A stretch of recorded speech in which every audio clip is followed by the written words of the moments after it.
Hello everyone. Hello Caroline. Hi. It's a very nice morning and I was thinking let's start with a fairy tale. Once upon a time, in a galaxy, not so far away, actually right here, there was a small cute startup called TransferWise. And what happened ever after? The startup grew up, changed the name to Wise, and yesterday received the award for the most valuable Estonian technology company in 2023. And as I really like fairy tales, before we will go to the main topic of today's morning discussion, I would like to go back to Wise's fairy tale roots. Startup life is all about pitching, doing the startup pitches.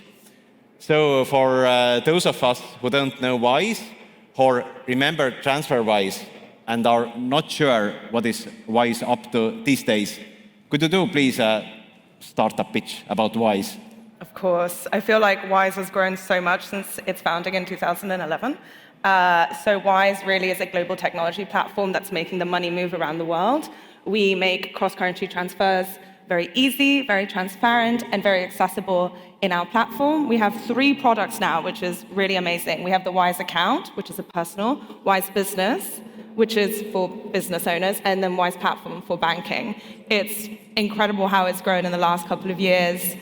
We rebranded this year, so we went from blue to green, and honestly, from now on, it's just upwards, and there's so many great opportunities and activities happening. Thank you very much for this energetic start. So those of you who are intending to invest, then you can ask some startup pitch questions later on. However, I would like to start approaching the human side of your activities. Of course. You mentioned quite some client groups. And could you describe some of those groups who are benefiting from Wise services to give kind of a human face to those groups? Who are those people? So what's really cool about Wise is because we have about 40 currencies around the world, we work a lot in remittances, and that is a cornerstone of our product. And that sort of drives financial inclusion in a lot of vulnerable communities. So a core part is really working with those communities, really working on our product delivery to work on remittances and drive cheaper and faster currency rates across our platform and really bringing the money into the hand of the people. And could you bring some examples, what may be the use cases of needing Wise's services? Who are the people who are choosing to become the clients of your company? So apart from world travelers such as myself, I use Wise when I travel all around the place because you just have so many currencies available.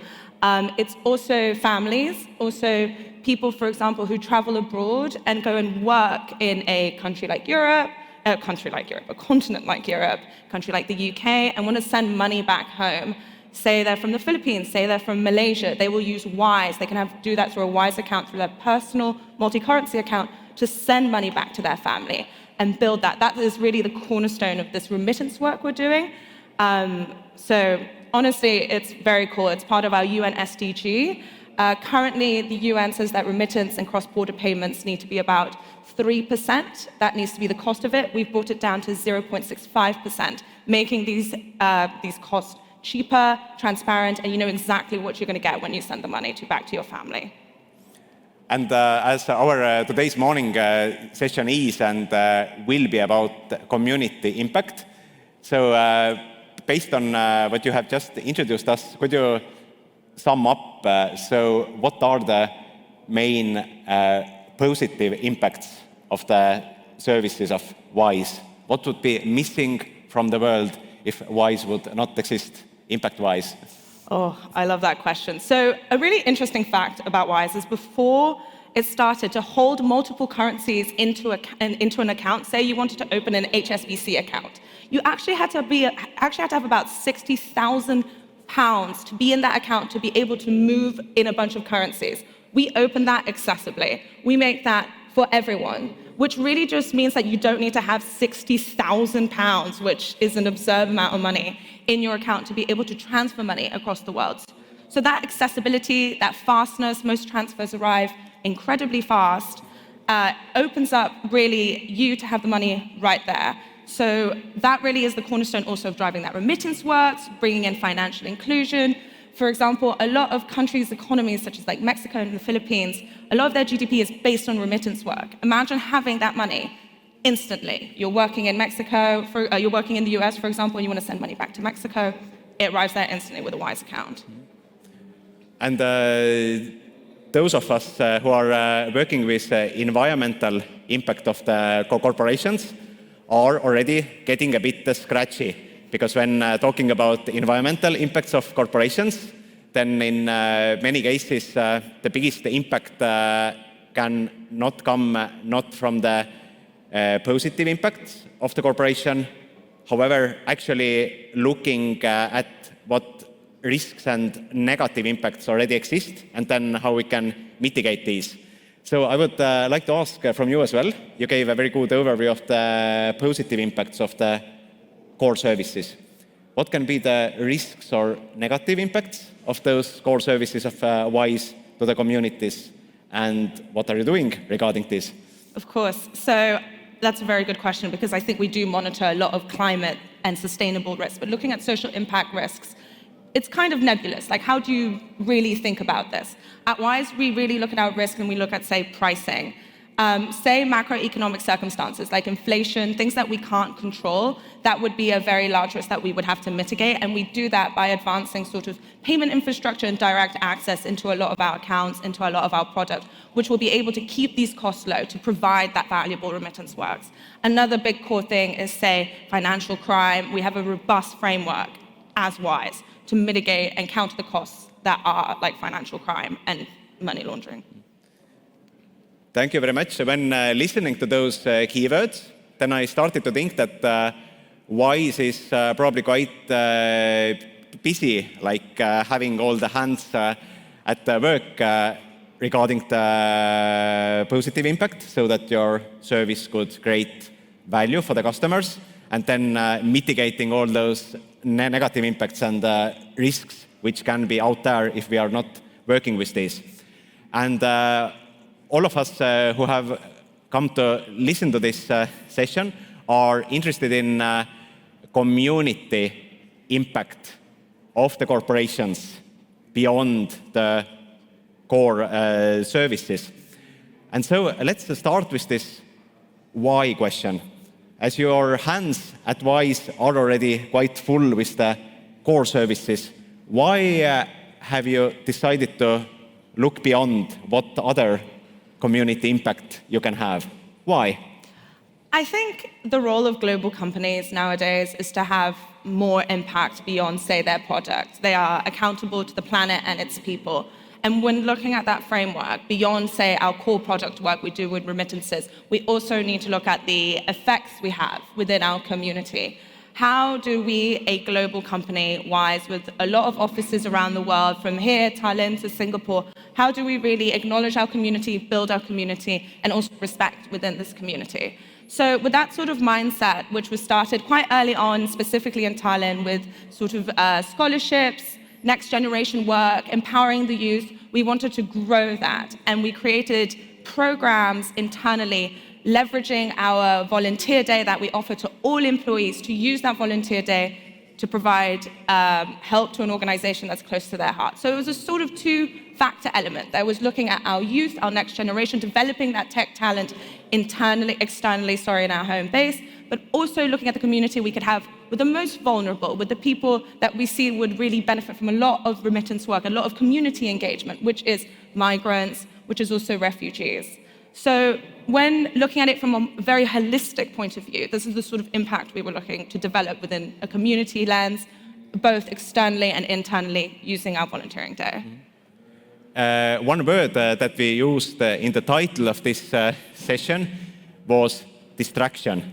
And connected with this why question, if you could think about this journey, what choices have whys made so far to make decisions about community involvement while avoiding becoming distracted, because there seem to be countless opportunities how to contribute to the community, then how to avoid being distracted? What the choices have been? I mean, you can do, the beauty of social impact is that you can do so much, but it's really about honing in the possibilities and also staying true to your core. So that's why refugees and migrants, we segmented that. Those are the people we really wanted to impact because they benefit from our product, but also they're the most vulnerable. They deserve the impact. So now looking at that, sort of looking at our audience, our strategy, we also looked at how we can internalize that and gain opportunities from our WISErs. So what we developed is a new program, which is called the WISErs Giving Back program, where we partnered with organizations in our main offices, Singapore, Tallinn, Budapest, London, and our US offices, Austin, New York, and Tampa. And we partnered with organizations that focus on refugee integration and migrant integration. And with that partnership, we developed a volunteering program for our employees, our WISErs, to go and volunteer with this organization, but at the same time work on workshops that focus on financial literacy, focus on remittance work, and bringing that all together, that little pretty package that is the combination of both the volunteering and the impact, is really core part of our mission. So it's never a distraction. It's just about developing, iterating, and driving that change and driving that impact by also receiving the feedback and having that cycle continue. Mm-hmm. As many of those target groups are or could be also the clients of WISE, how do you draw the line that these expats or the people who have moved to other country for various reasons, these are our paying clients, and these are the more vulnerable groups we are helping at the moment? How do you make those choices? How do you define those target groups? I never approach this as like potential clients. It's never a sales pitch. That seems very disingenuous, and I feel like I would not be honest to myself and honest to the company values if I was approaching organizations with the end goal of this being a sales pitch. So it's really about looking at the social impact and seeing also how our community, our internal community, our employees view this as very, very responsible and very viable and a way of developing that. What's really core in all of this is that I went to our many offices who know a lot about, say, the social fabric of their environment. And I asked our employees there, what organization would you guys like to partner with? What do you guys feel like is the closest to their heart? And then they came back with feedback. For example, in Singapore, we partner with an organization called It's Raining Raincoats that works on migrant integration within Singapore. And that organization I would have never found by myself. But I went to our employees and I was like, hey, we have an opportunity to really create impact. What organization would you like to create impact in? And they came up with this one because they saw that this organization did a lot of work during COVID. And when I developed the partnership, when we did volunteering opportunities for them, there was a lot of enthusiasm towards it. So it's never approached in a way of like, these could be our potential clients. It's always viewed as, we can use this opportunity for volunteerism, giving back to our community, and then create long-term sustainable change by building onto these partnerships. As you have just kicked off this WISErs Giving Back program ambitiously, what are some of the examples that you hope that will emerge, like practically, how will WISErs give back? What would be some of the examples that they will be doing? Oh, okay, so this is all developing right now, so I'm really excited to talk about this because it's really important to have organized activities in place. Otherwise, it's a lot of talk, no action. You need to have activities in place. So I'll give you a very concrete example. Yesterday, I went to the Refugee Council here, Eesti Pagulasabi, excuse my pronunciation, I do not speak Estonian. However, we partnered with them early on this year. I really wanted to meet them in person. We've been talking about building literacy, financial literacy workshops and doing one-on-one volunteering. that is a language, say, based volunteering. The beauty of WISE is that we have a diverse set of employees, from Ukrainians to Russians to Latinos, a massive set of people who want to really help, who speak a language of, say, a refugee. Why don't you just pair them up and have like a conversation? More than willing to happen. And those were the sort of organization, the sort of activities we were sort of brainstorming yesterday. And another thing we really are trying to build on, we will build on, is also providing, say, yes, financial literacy workshops. Not, we could use the WISE product, but it's really about when people arrive here, they may not have a bank account. What does that look like in context? Say they get a job, where do you put the paycheck? Sort of building on that sort of knowledge, using the organization's feedback, because they know their community their best, to integrate that within our workshops. Back to the risks question. One alarm bell which started ringing in my head was that, especially refugees, also other types of migrants can be among the most vulnerable people in our countries. And their main needs may be psychological, although they need all this practical advice also immediately to avoid making any financial mistakes, for example. What risks WISE have seen, and how do you mitigate these, that when volunteers are working with refugees, for example, that the vulnerable people would get, let's say, the advice in the way that really supports them and, for example, doesn't make them less anxious? So I'm not a mental health professional, and we aren't a mental health professional company, but it's really interesting you bring that up, because in the brainstorming we were having yesterday with the Refugee Council, that was brought up, and they say they have a very dedicated mental health professional sort of department that they work with the refugees there. So I really sort of rely on the experts to work on the mental health area, and if they want support from us, more than happy to provide it. But a whole part of this, my whole philosophy towards impact is grassroots, community-led. You go to the experts of the environment. I am not an expert in Estonian refugees or Singaporean migrants, but I know people who are. And I think it's very important to rely on that expertise to build up the strategy. And building off that is sort of integrating that sort of high-level impact theory, philosophy into all of our activities and building that reliance and that partnership with our organization. For me, it's a very inspiring example that you have chosen to work with grassroots level NGOs without trying to build up, let's say, WISE's refugee department or WISE's mental health department. And you're working with the people who have this long-term experience. However, in my previous life, I was working in Good Deed Foundation, Hea Teo Sihtasutus, in Estonian language, in a similar role, like being intermediary between the volunteers from corporate sector and then the NGOs working with vulnerable individuals. And one core challenge that I remember from the work was, let's say, expectations management. And I mean both the expectations of corporate volunteers and also expectations of NGOs. Because usually the corporate volunteers are expecting that they can do something very quickly and it will have very high impact and it will be fun. It will be a change from their, let's say, everyday activities.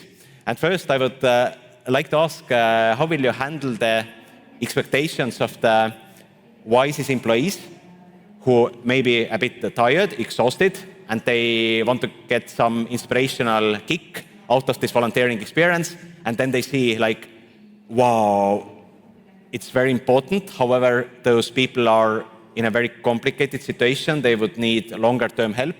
There is now so many existential ideas to think about. So what about the preparation and, let's say, mental awareness of the employees?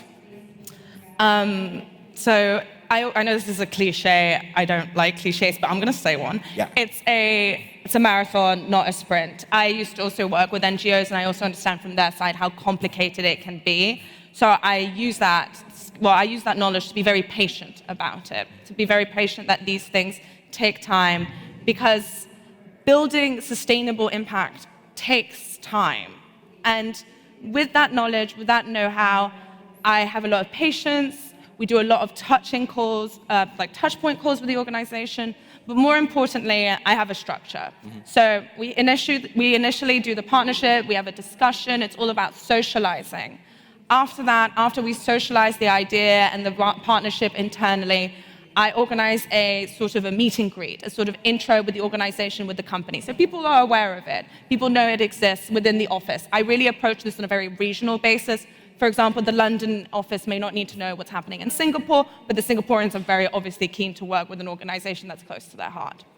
So using that sort of regional approach, using that very sort of focused, streamlined approach, I try and build that momentum. After, for example, having an organization, having that meet and greet, having that sort of initial touch point, I then have activities in place, sort of one-to-one peerage, and that I've organized over months with the NGO. It can't be something that's going to happen like, oh, we start this, then we do this, we do this, we do this. No. I also realized, for example, that our employees might have, conflicts. It's also working around that and making sure that they can use their volunteer day. Some people just don't even realize they have a volunteer day. So it's about raising awareness on that end. So it's a mixture of both basic project management, socializing the idea and building that momentum, and also communicating that if you miss this volunteering event, don't worry, there will be another. Also listening and driving that feedback from both ends, because combining all of that together makes it so that it is sustainable. There is impact over the long term, as opposed to just being like, okay, here we are, we've partnered, here's the event, ciao, ciao. That's not sustainable. That doesn't lead to much impact either. It's building that over years. To me, it sounds very promising, combining those good intentions with a very firm structure as well. And I remember that WISE's volunteering program is older than this new initiative called Wisers Giving Back. Perhaps you could also reflect about what were the experiences of these previous volunteering programs, and how have you used those experiences now building up this, let's say, updated structure, how to contribute to the community? Yeah, of course. Prior to this very structured volunteering program we created internally, there were also other volunteering opportunities. People were able to use their volunteering day to any organization. That is obviously also still an option. They engage with their lead, they're like, I want to go and volunteer there, they get the lead support, and then they can go and volunteer. But prior to the volunteerism, we did a lot of work in sort of youth development, youth empowerment. So we run sort of three sort of pillars when it comes to this. The first is Wise Women Code. We encourage women and non-binary people to come and apply for a Wise Women Code 3-day immersive program in London, Thailand, and Singapore to learn what it's like to work in a tech company, because there's still massive barriers for women and for non-binary to be integrative within the Wise Women coding.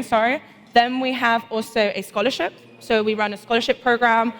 It's actually just opened for Taltech and Tartu. Tartu, I think, is closing. Taltech just opened, where you're able to apply and Wise will give you a scholarship. And then there's also the Wise Entrepreneurship School, because what we really want to work with that is understand and give people the opportunity to know how it is to create a product. At the end of the day, Wise is a product, tech is a product. How do you build a product? And giving that sort of creativity, that opportunity to youth to understand how you do that is exactly what the Wise Entrepreneurship School is all about. That's really focused in Estonia, from Tallinn to really every corner of the country, to sort of take in both diversity and socioeconomic barriers to bring this to everyone. So that was also a large part of our impact: development, education, and youth. And then we have the more refugee volunteerism aspect. And that's just starting. There's a bunch of other stuff in the pipeline, which I'm very excited about. Yeah, and what corporations are always happy about, if they have a clear strategy. Yeah. What are the fields that we are contributing to? And you have just outlined these very clearly regarding the, let's say, next generation of technology leaders and employees, and also migrants and refugees. However, the employees can have, let's say, different preferences. What are your strategies regarding the employee engagement in case the strategy comes from above and then I have to decide whether to start getting enthusiastic about it, whether should I contribute as a volunteer or not? How do you engage the employees into these programs? So I'm very active on Slack.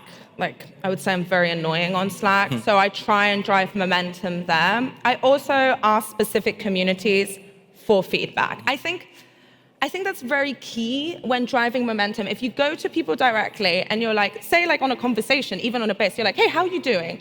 Like, can we talk about what you think impact is? And then we can start having that engagement. That's very contagious. So you sort of work with the officers, work with the wisers there on what they see themselves as doing something impactful. Because like I inherently believe everyone wants to make impact. It's about figuring out what that impact means to that person. So having on that one-to-one personal basis with each sort of teams, team leads, employees, and the beautiful thing about WISE is that we have access to everyone. Everyone can talk to anyone. So just going directly and being like, hey, I see you're really engaged in this. Let's talk about it. Let's build this together. And that sort of drives the momentum. I was recently in Singapore to launch it, and that's exactly what happened. I posted something in the internal channels in Slack, and I was like, hey guys, I'm here, let's talk.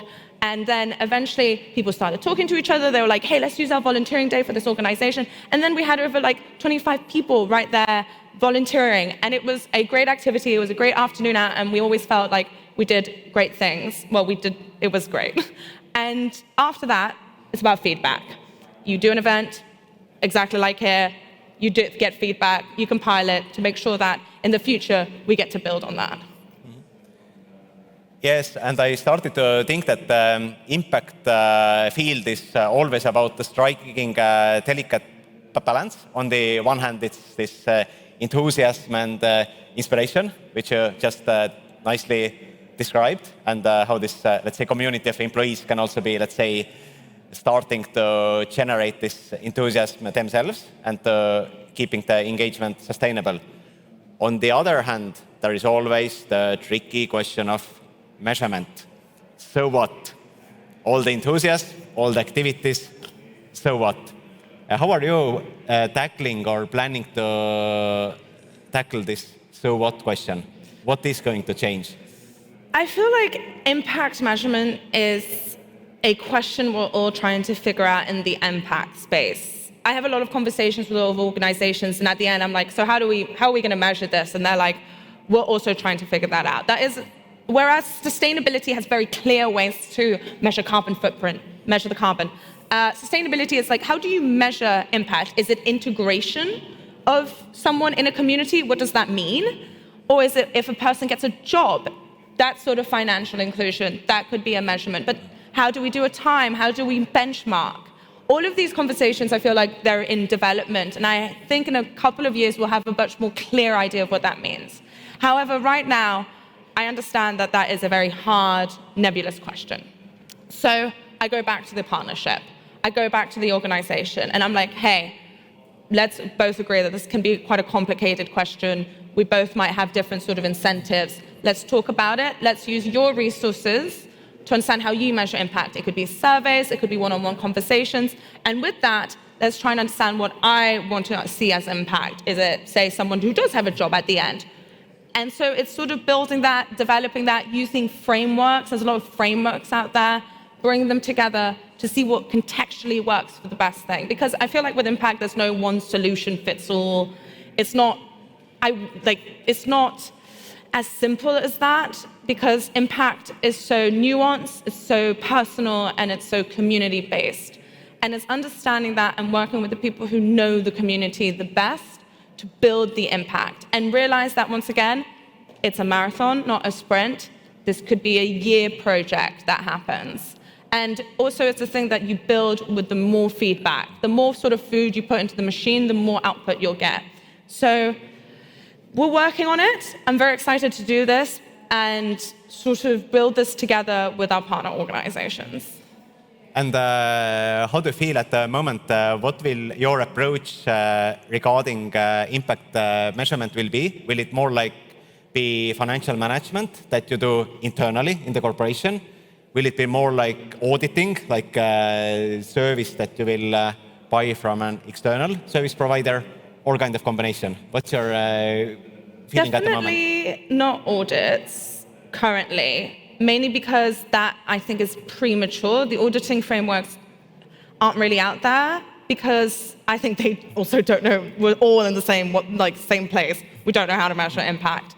So I think right now it will be a mix of internal, external. We track volunteering days. That's probably the simplest way of doing it. But in terms of, say, the impact, the externalized impact, that we will probably rely a lot on the organization to understand what they see as externalized impact and build off that platform and see how we can integrate it with ours. Because it's not a sales pitch. It's not like, please use Wise. No, this is about delivering impact. And if, for example, we define the parameter to be someone getting a job and being financially inclusive, then that is sort of an impact.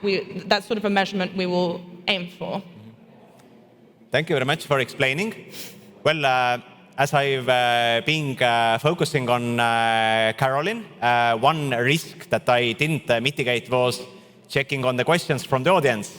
So one question that I could see was, how do you start building an impact strategy for a corporation? But perhaps you could try outlining it very practically, like where to start from? What are the first steps? Okay, so that's a great question because you need practicality, you need a bit of project management to do this. So firstly, you engage stakeholders. What does that mean? You engage the people that are going to be involved in the process, whether it's, say, the workplace team in an office that will sort of help you do the logistics of it, or is it like the people team who will help spread the word? Engaging those stakeholders is very important. You can do that through a meeting, through a conversation. After that, it's actually working with the partnership. You work with that actually incongruously. You work at it parallel. And that is about sort of managing the expectations, building the volunteering activities, communicating that out to your stakeholders. After that, comms. You do a lot of communications internally. You work with the organization on any external communication. You set a date. With that date, you bring in the partner beforehand. That's all like socialization and comms. And then finally is the kickoff. There, you work with whatever sort of arrangement you've worked with the organization, and then you kick it off, and then you continue building that relationship. You continue building that partnership to make sure it is lived in, it is sustainable. So it's kind of like a event management / stakeholder management, but it's pretty seamless at the end of the day if you do it properly, and also understand that you're not on a tight schedule, so this can take its time to grow. People have busy lives, and just building it from there. Yeah, so if I understood correctly, then it's kind of trying to do any change management in the company. It's planning and then discussing. Based on that question, as you also mentioned about working with different departments, what do you see as a role of you as the initiator and leader of the topic in the corporation? And what will be the role of other departments regarding this community engagement and creating community impact?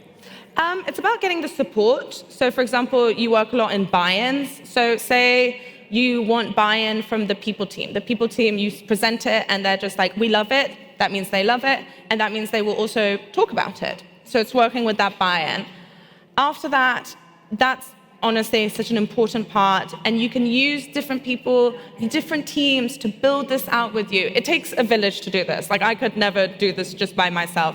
It's working with the people on the ground to build the strategy out, to work with the logistics. For example, we needed to rent a bus to get to the organization for Singapore, and there I had to work with the workplace team. I don't know how to do that.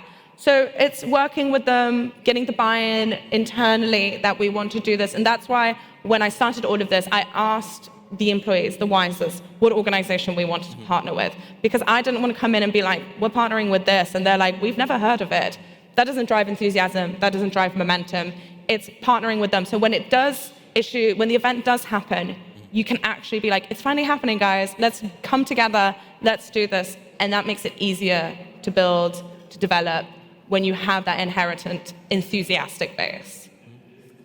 Well, if you could go back to the beginning of establishing WISE's community engagement strategy, and you could start all over again, what is one thing that you would do differently?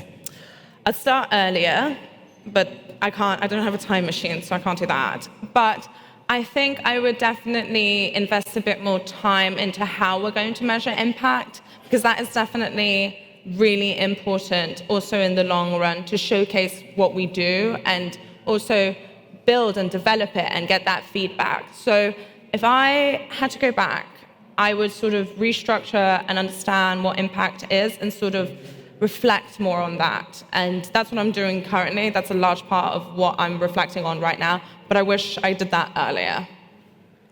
And my last question will be, 3 years from now, one grassroots level impact story you hope that will have happened thanks to all those grand strategies we have just discussed?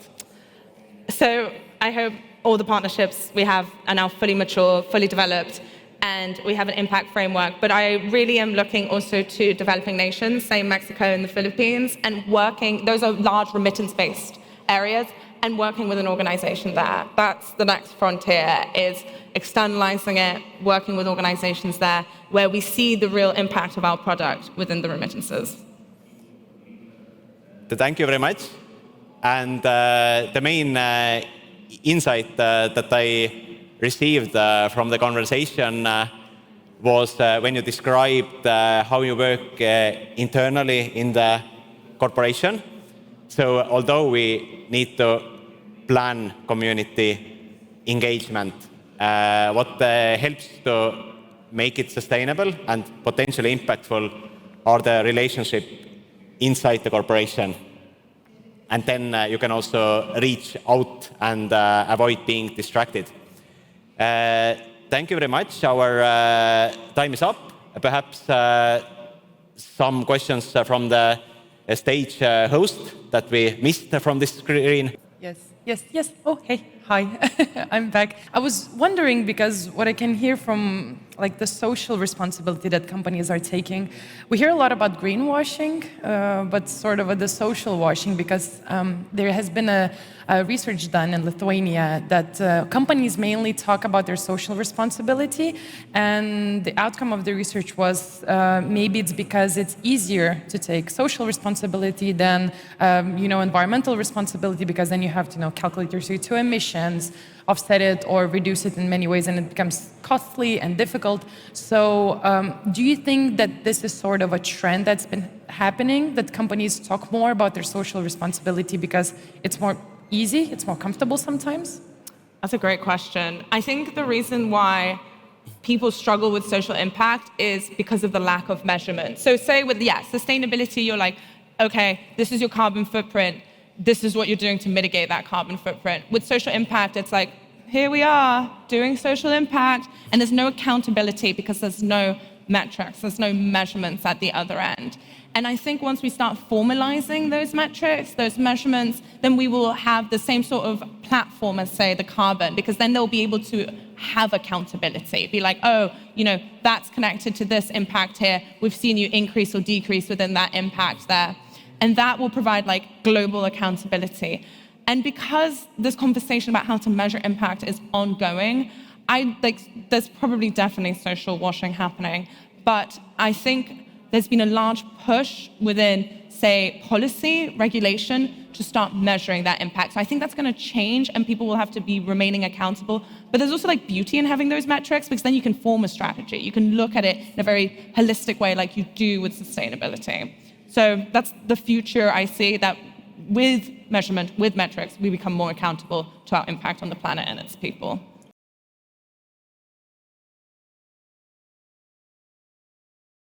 Honestly, I love that question, because part of our impact philosophy is systemic sort of impact.